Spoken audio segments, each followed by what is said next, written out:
eu duvido que os partidos sobrevivam ao processo de digitalização geral da sociedade. Eu acho que o partido tal como nós o conhecemos não vai existir no futuro.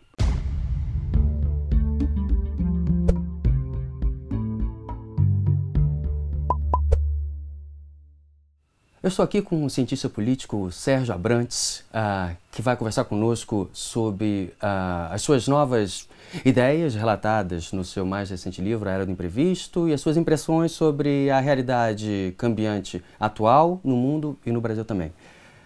Boa tarde, Sérgio. Tudo bom? Boa tarde. Deixe-me fazer uma pergunta inicial. No seu livro mais recente, A Era do Imprevisto, você descreve a realidade atual dos últimos anos como uma espécie de interregno, uma grande transição pela qual o mundo estaria passando. As certezas políticas, econômicas, comunicacionais deixaram de existir ou estão deixando de maneira muito acelerada.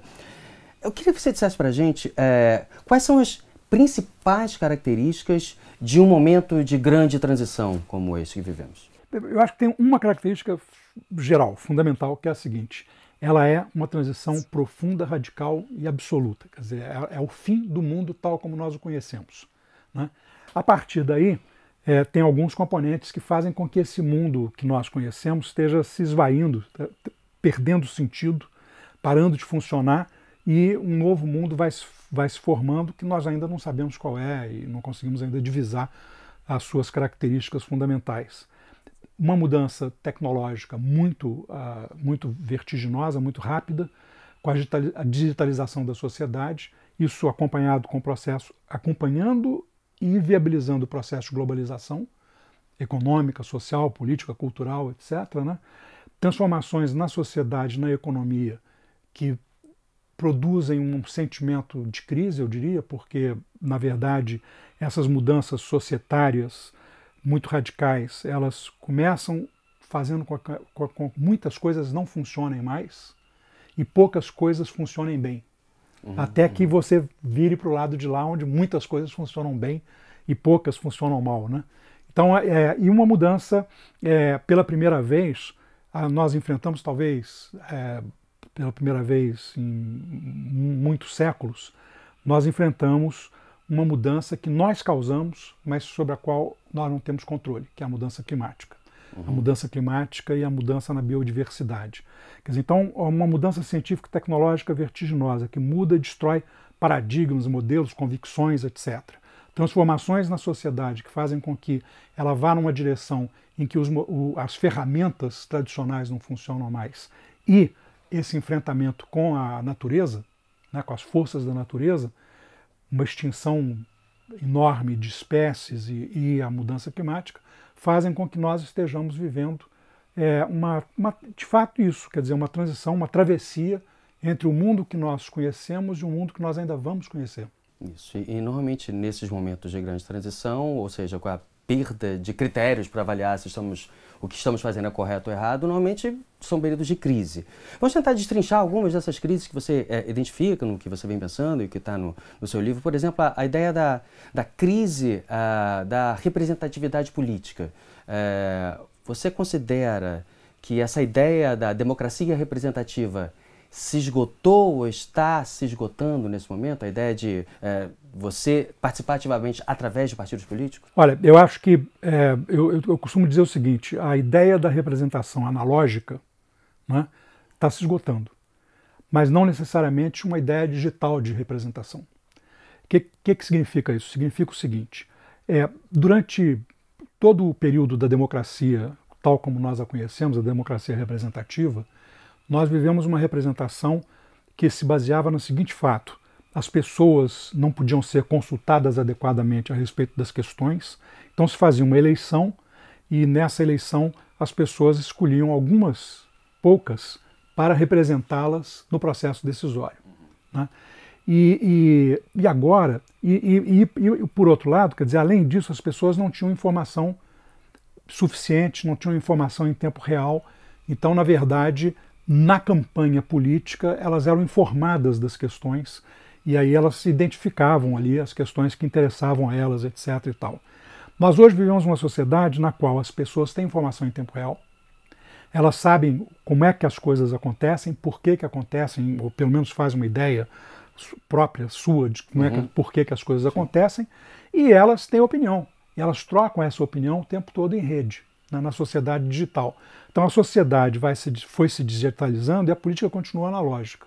Ainda que ela de vez em quando entre no mundo digital, ela entra no mundo digital, na verdade, como uma pessoa, sem saber muito bem o que é o mundo digital, né? Ela aproveita algumas técnicazinhas do mundo digital, mas ela não se digitalizou, ela não se imbuiu do fato de que hoje a sociedade vive em rede, portanto é uma sociedade, na verdade, mais democrática, na verdade, menos controlável, né?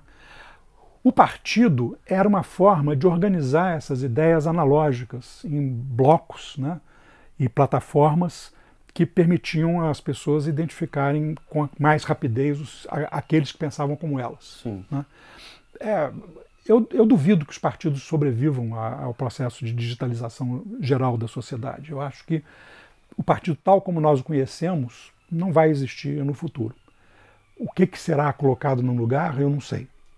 Mas o partido em si, ele está parando de fazer sentido. E mais do que isso, quer dizer, como a mudança social é muito rápida também, vão se criando camadas na sociedade, categorias sociais novas, que não encontram representação, nem no sistema partidário, nem no sistema sindical, em lugar nenhum. Né? Quer dizer, são as pessoas que o sociólogo Ulrich Beck chama que estão por conta própria, quer dizer, elas não caem em nenhum escaninho.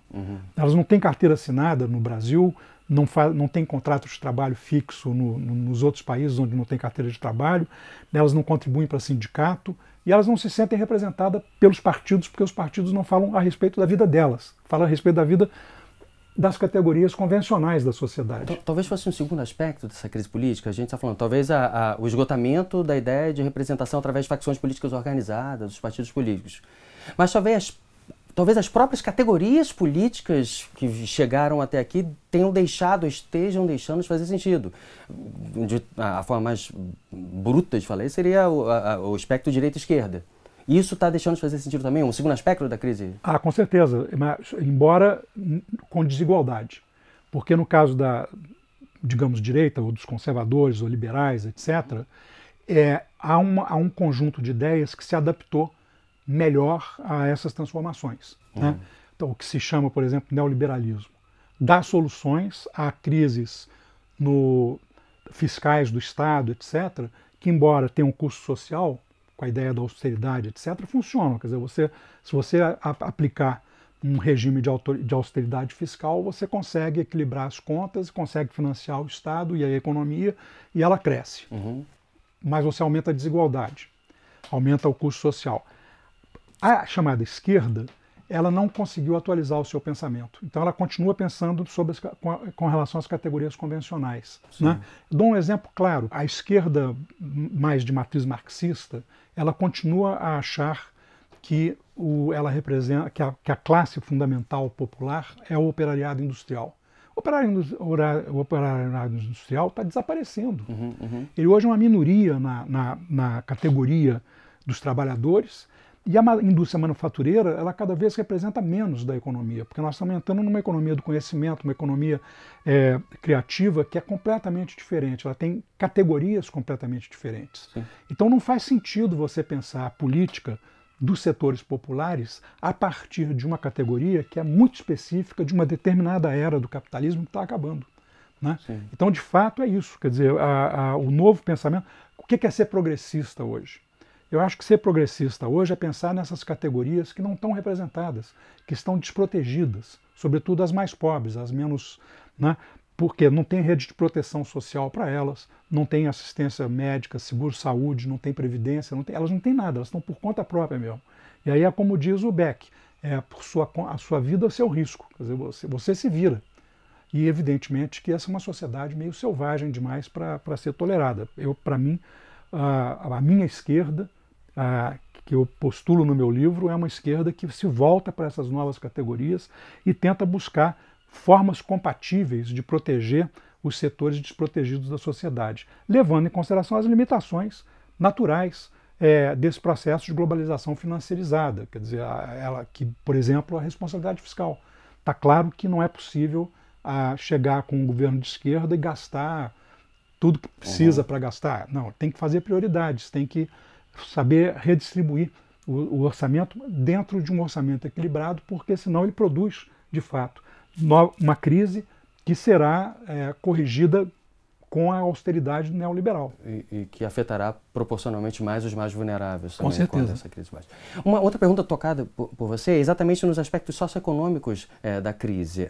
Já mencionou a ideia da desigualdade que aumenta entre regiões do planeta, aumenta dentro dos países mais pobres, aumenta até mesmo dentro de alguns países ricos. O planeta é um fenômeno recente que está acontecendo. Ao mesmo tempo, qualquer tipo de mudança socioeconômica muito poderosa, como a que vivemos, normalmente a história nos mostra que provoca muita dor. Os empregos que existiam, eles deixam de existir. E uma vez que você não sabe qual é o futuro, você não consegue sequer se preparar para os empregos do futuro. A gente está vivendo esse momento em que as pessoas estão simplesmente sem saber como reagir dentro desse mundo que muda no sentido da empregabilidade, do que fazer, como sustentar-me. Com certeza. E isso vai aumentar a desigualdade, vai aumentar a dor. Por quê?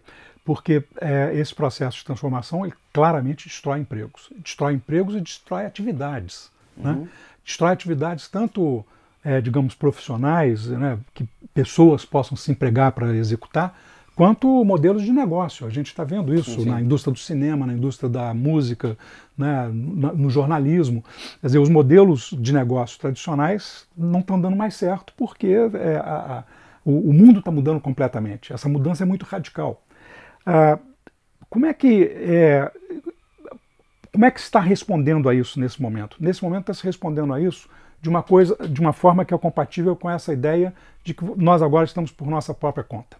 Né? Então, qual a ideia que mais se dissemina? A do empreendedorismo. Né? Bom, se você não consegue arrumar emprego, então vai ser empreendedor. Tá bom, mas e se você não tiver talento de empreendedor? Você vai fracassar como empreendedor, tá certo? E talento não se ensina.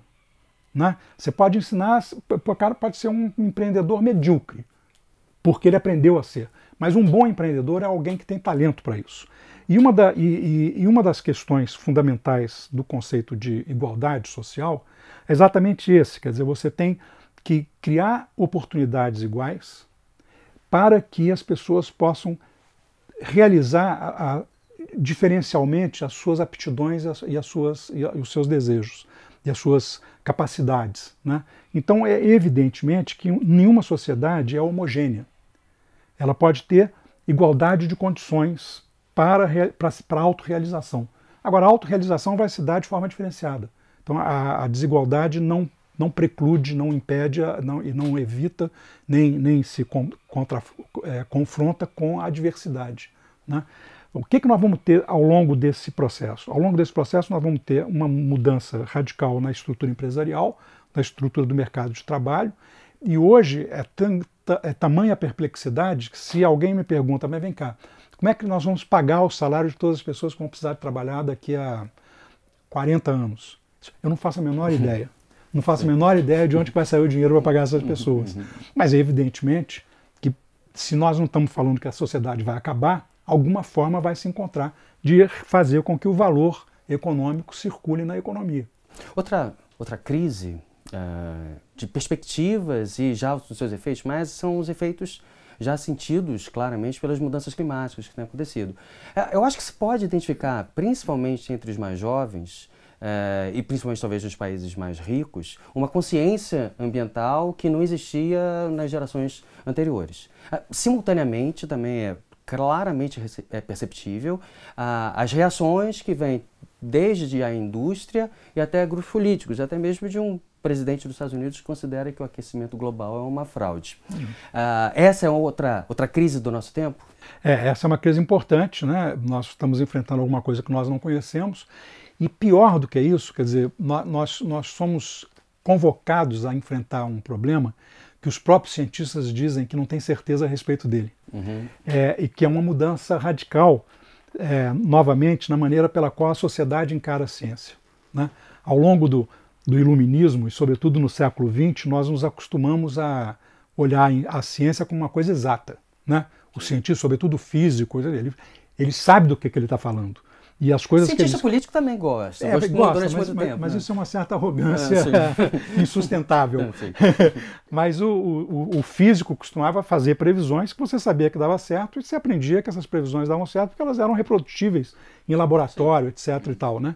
Hoje, eles estão trabalhando meio como cientistas sociais, porque eles estão trabalhando com séries temporais, né? Fazendo previsões que são probabilísticas, não são determinísticas. E a sociedade estava acostumada a ouvir do cientista certezas, e agora ele ouve do cientista dúvidas, o que produz, numa parte da sociedade, negação, e que é uma parte menor, e numa outra parte maior da sociedade, paralisia.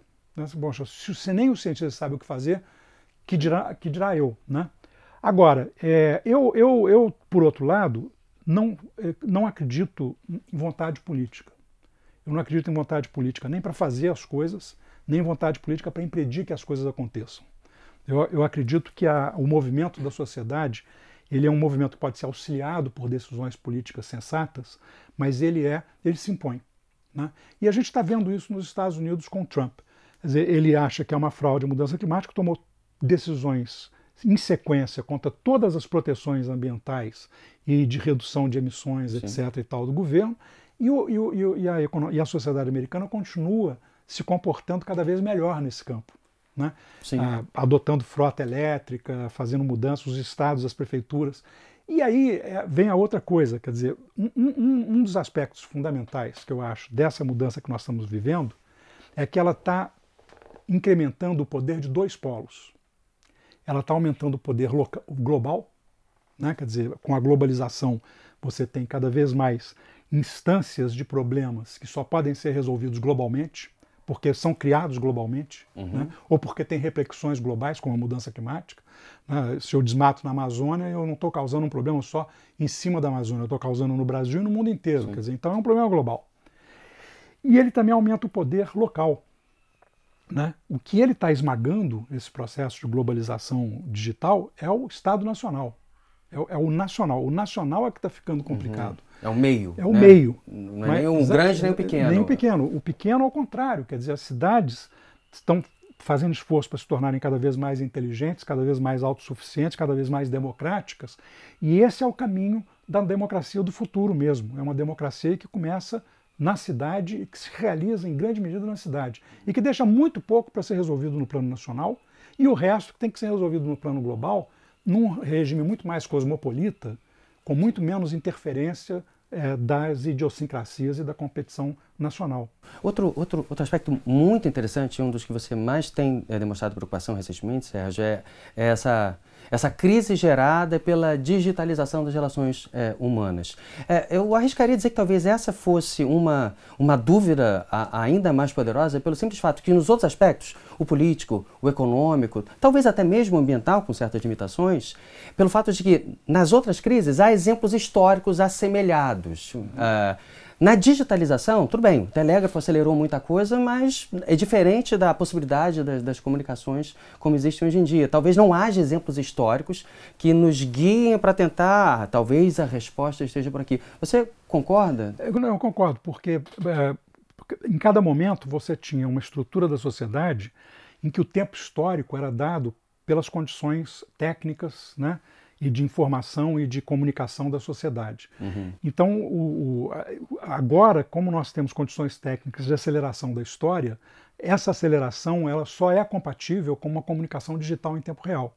Né? Quer dizer, eu só consigo realmente me mover profissionalmente, em qualquer categoria profissional que exija estar em relação com o mundo, em tempo real, se eu estiver conectado. Porque se eu não estiver conectado, eu fico muito desinformado muito rapidamente. Então, esse é um aspecto fundamental. O outro aspecto, que eu acho que é inédito, mas que tem a ver com um aspecto da natureza humana que faz parte dela, é que nós hoje podemos usar as máscaras que quisermos. Não é? Porque nós podemos fazer personagens, construir personagens digitais, né? Com nomes que nós inventamos, ou com fotografias que a gente queira, ou com ícones e tal. E, portanto, nós podemos usar máscaras para poder nos comunicar de uma forma mais livre. se nós formos, e obviamente também mais malévola. E tem um lado bom e tem um lado positivo. Sim. Mas é como se eu pudesse, para roubar uma expressão do meu amigo Roberto da Mata, carnavalizar a minha vida, né? Quer dizer, botar uma máscara e sair livre pelo mundo digital afora, né? Fazendo tudo aquilo que eu quero, dizendo tudo aquilo que eu quero, sem censura, sem medo de ser identificado, etc. e tal. E a máscara sempre foi um sonho do ser humano, quer dizer, ele sempre usou máscaras, né?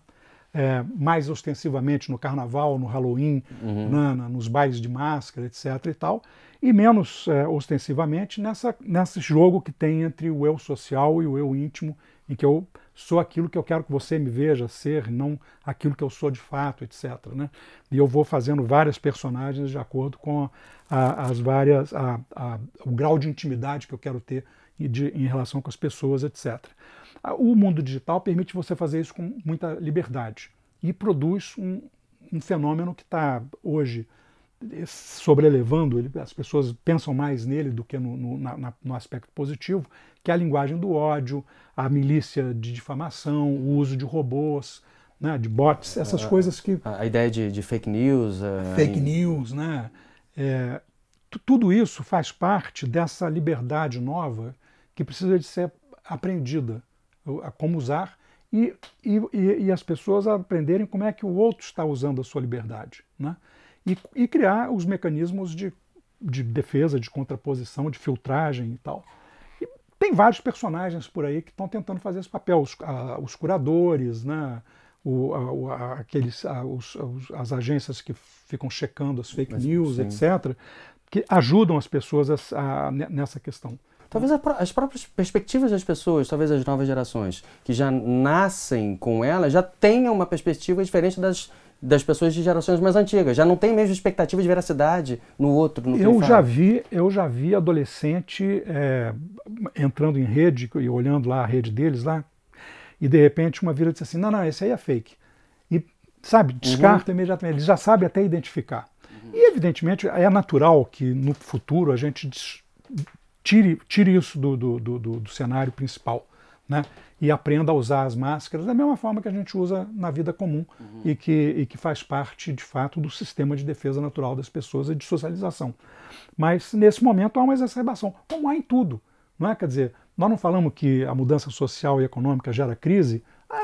A digitalização também gera crise. Ela gera crise de identidade, ela gera essa crise de acessos de ódio, né? Quer dizer, ela exacerba coisas que, na verdade, já existiam no mundo analógico, mas que a tecnologia digital permite que aconteça com mais facilidade.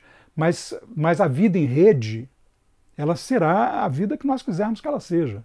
Falando na vida como ela é para nós, como é que você interpreta essa grande transição, essa era do imprevisto, no cenário específico brasileiro? Seria possível dizer que o Brasil, essa crise, estas crises, estejam acontecendo de maneira mais intensa, ou seja, o Brasil talvez como um grande laboratório em que a intensidade dessa mudança está afetando mais fortemente uma parte significativa da população?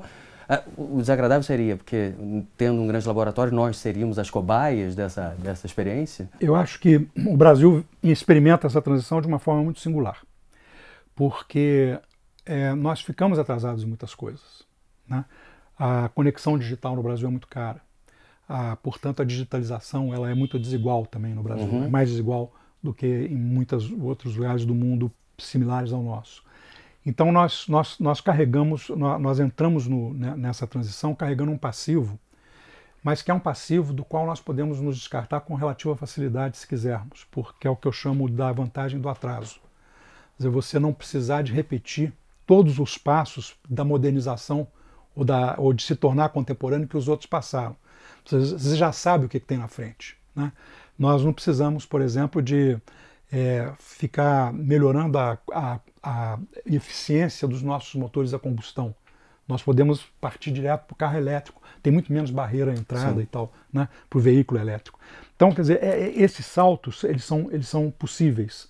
E na educação, sobretudo, eu acho que a gente vai ter que fazer isso. Nós vamos ter que chegar à conclusão de que nós atrasamos tanto que agora não adianta ficar tentando fazer uma sala de aula melhor. O melhor é usar logo toda a tecnologia disponível para revolucionar de vez a sala de aula, para fazer com que possamos ensinar com mais qualidade, mais gente, mais rapidamente, né? Por outro lado, nós entramos na crise da democracia representativa com uma democracia, comparativamente às democracias avançadas do mundo, nova, muito nova, e que carregou consigo alguns vícios do autoritarismo, do regime militar, e do sistema clientelista, populista da Segunda República. Né?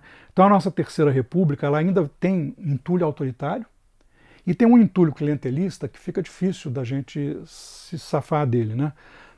De repente você vê assim um momento contraditório. Nós estamos vivendo exatamente neste agosto de 2017 um movimento muito contraditório. Você tem um grupo de pessoas, talvez a maioria, dizendo eu quero eleições diretas para substituir o presidente, não uma eleição indireta, no caso dele ser impedido, etc.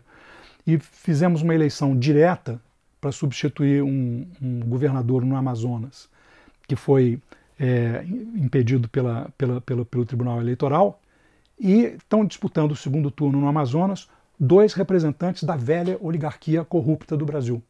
Ninguém novo, nada de novo, ou seja, não é o mecanismo que resolve, não é ser direto ou indireta. Claro que a eleição direta é uma eleição muito mais democrática e deve ser eleição direta. Mas as condições de competição, as condições da sociedade é que definem a qualidade. Né?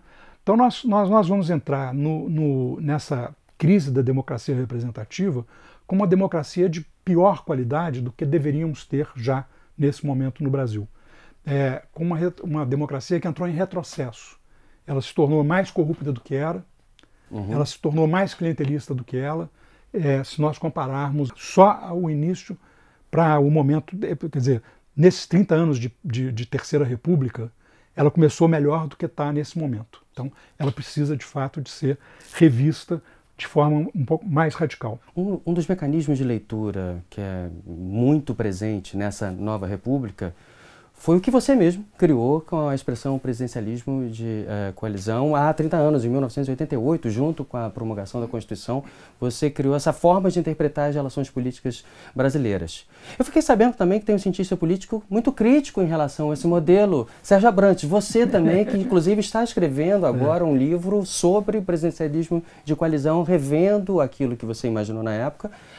Você acredita que o presidencialismo de coalizão, que em grande medida marca grande parte do Brasil nos últimos 30 anos, esse modelo se esgotou? Olha, o modelo está em esgotamento como todos os modelos políticos do mundo. Né? Da mesma forma que o parlamentarismo francês está, ou o semipresidencialismo francês está, o parlamentarismo inglês está, do Reino Unido, todos os modelos políticos vão ter que ser revistos com essa mudança política que virá por aí.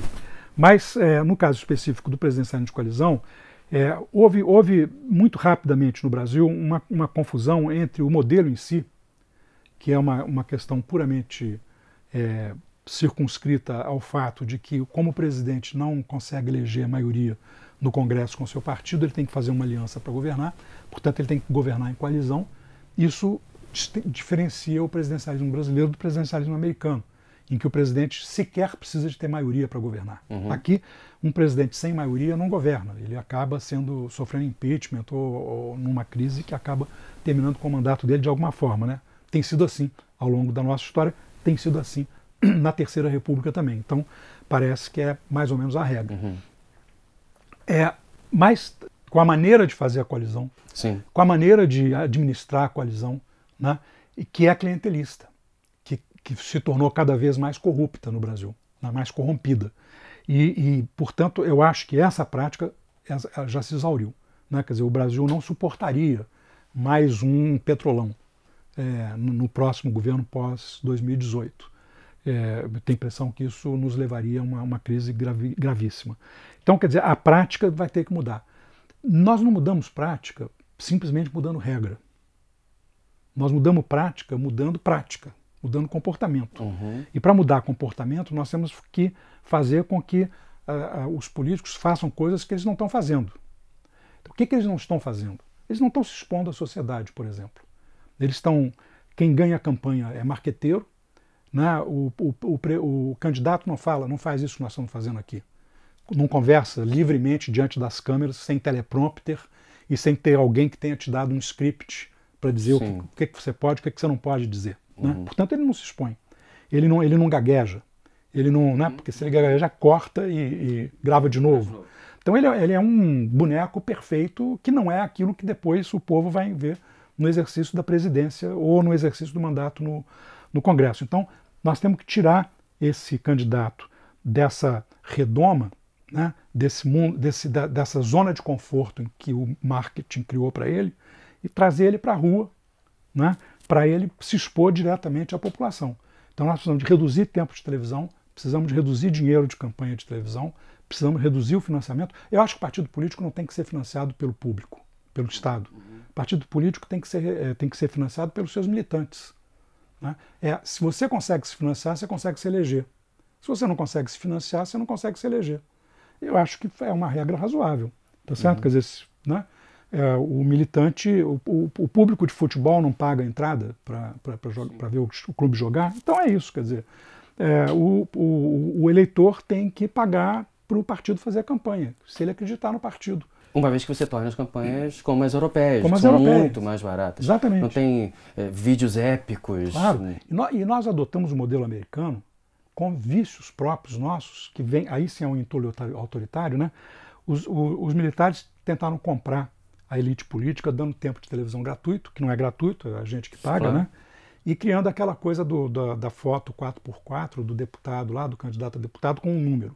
Isso é um entulho autoritário, ninguém vota em número, ninguém lida com número, o noticiário não é número. O deputado número 131212 acabou de apresentar uma proposta de, não, foi o fulano de tal.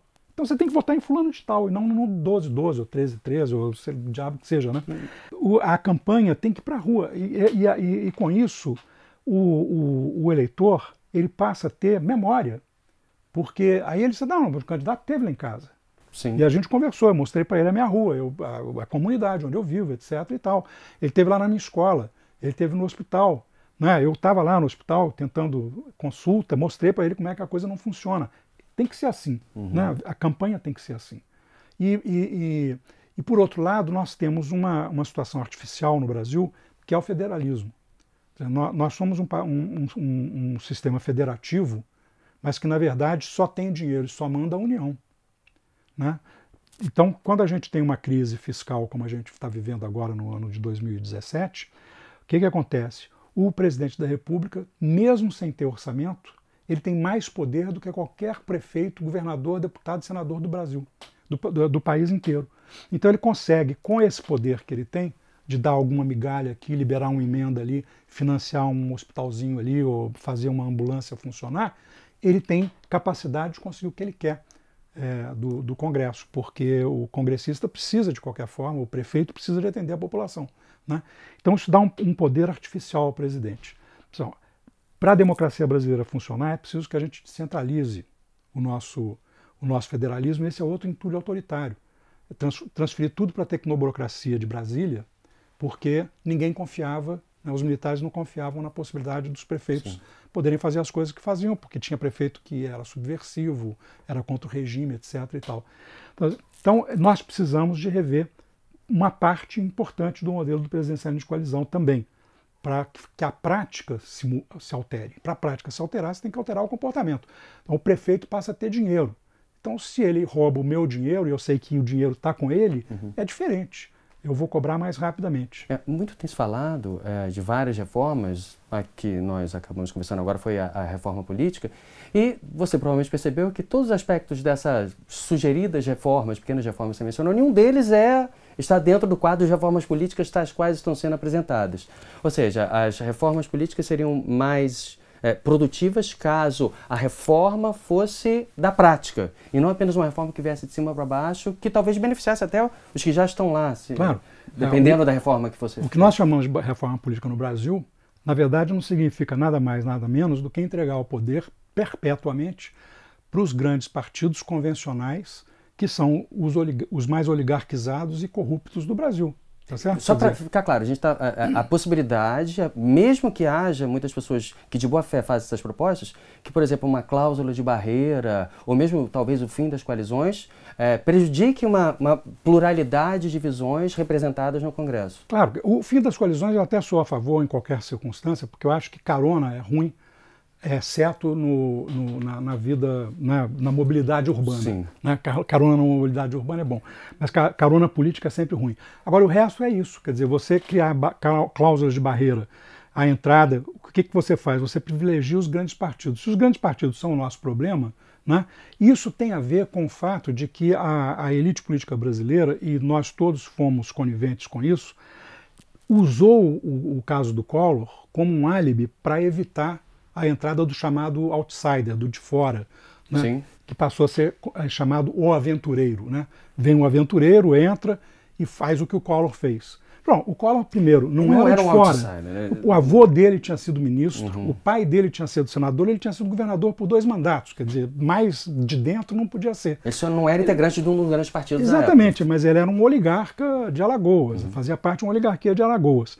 Então, essa ideia está errada. Quer dizer, nós temos que ter um mecanismo pelos quais possa haver entradas novas. Pessoas que nunca fizeram política ou que fizeram política poucas, né, em cargos menores, etc., de repente digam assim, eu quero ser presidente da República, e possam disputar em condições de igualdade. Mas que afirmem ser políticos também, né? Porque claro, a ideia da pessoa que quer ser político dizendo não ser político também é estrangeira. Tá certo? Quer dizer, a ideia de, por exemplo, que um bom empresário pode ser um bom presidente é falsa. Ele vai fracassar como presidente, porque o setor público não é uma empresa.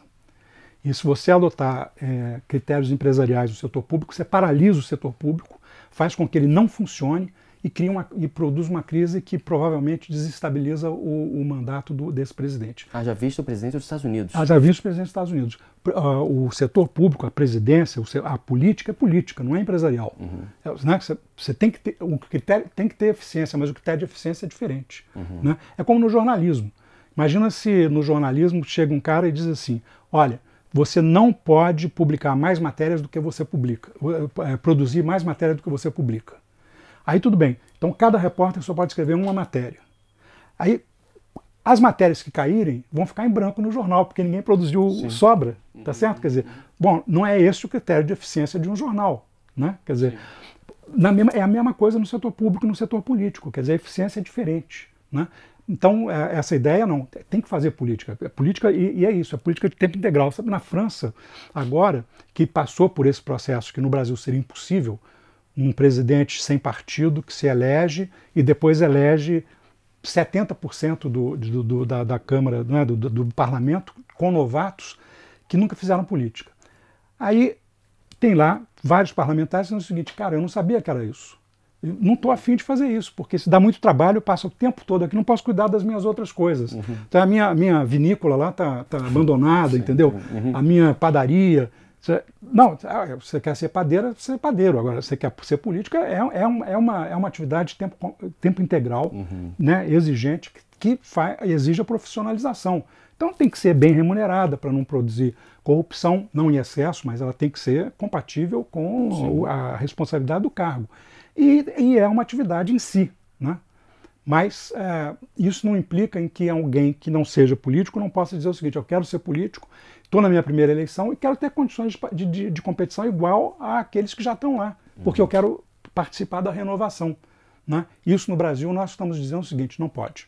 Se você é novo, se você está fora, se você não é do partido, do PMDB, ou do PSDB, ou do PT, ou do diabo que seja, mas que já está dentro, você não pode. Se você está de fora, você não pode entrar.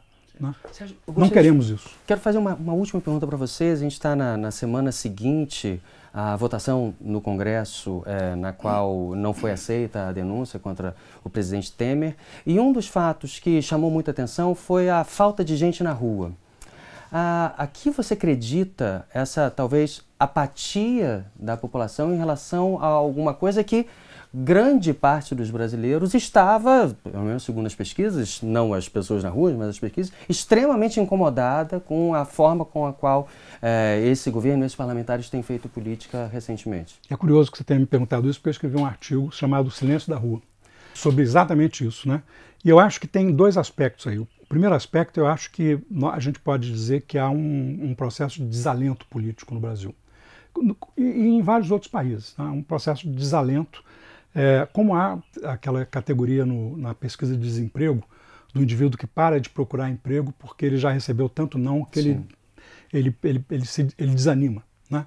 E na política é isso, você vai para a rua uma vez, vai duas, vai três, e quando você vê que você não fez diferença, você entra em desalento, sabe, não vou mais. Né? Esse é um aspecto importante, mas eu acho que ele não explica tudo. Eu acho que também tem um outro aspecto, que foi o fato de que, por exemplo, as manifestações de 2013 foram manifestações mais espontâneas e muito menos organizadas. Em seguida, os partidos, os movimentos convencionais começaram a se instrumentalizar e se reapropriar da rua. Né? E espantar, afugentar aquele sujeito que disse, mas eu não quero eu não sou dessa turma, eu sou da turma Brasil aqui que quer né, uma coisa nova. E, por outro lado, parte dos movimentos que se formou nessa ida para a rua também começou a se convencionalizar, adotar posturas ideológicas que são excludentes de outras, né? E com isso, então, o movimento, a liderança que poderia mobilizar as pessoas para vir para a rua, usando as redes sociais e tal, também passou a ser vista como parte de nichos específicos. A maioria não adianta você construir um nicho na sociedade atual, porque vai encaixar muito pouca gente. Nós não cabemos em nichos hoje. Nós somos muitas coisas. Nós queremos coisas diferentes demais e nós ou estamos temos muitas dúvidas, ou não temos aquelas certezas todas que os ideólogos têm. Né? Então nós não somos uma pessoa para você chegar com uma palavra só de ordem e dizer assim, olha, se enquadra e vem aqui comigo. Né? Ou então, você tem que querer a mesma coisa que eu quero. Não, desculpa, eu quero ir para a rua para discutir o preço do ônibus. Você está querendo discutir fora Temer ou fica Dilma, o problema é seu, tá certo? Eu não quero. Então, isso desmobiliza né, essa tentativa de formatar o movimento. A ideia que me encanta da rua espontânea, de repente as pessoas irem para a rua espontaneamente, é porque elas vão dizer o que elas querem. É para a gente descobrir o que diabo é esse novo negócio que tem aí que vai para as ruas. Né? E tem um aspecto final que eu acho que também é característico do Brasil, é que o Brasil é um país de muito menos manifestação de rua do que outros países. A Argentina, por exemplo, vai muito mais facilidade para a rua, os americanos vão, os franceses vão. A gente aqui é meio aquela coisa do Chico, sabe? Precisa da gota d'água. A gente vai, aí quando tem a gota d'água, e aí a gota d'água nunca é igual para todo mundo. É uma gota d'água para cada um, né? Aí tem uma hora que, quando caiu a gota d'água para muita gente, aí você tem aquele movimento avassalador nas ruas, que em geral faz muita diferença. E faz diferença para muito além daquelas demandas específicas que as pessoas foram levar para a rua. Sérgio Abrantes, muito obrigado por ter conversado conosco. Eu que agradeço. Aqui.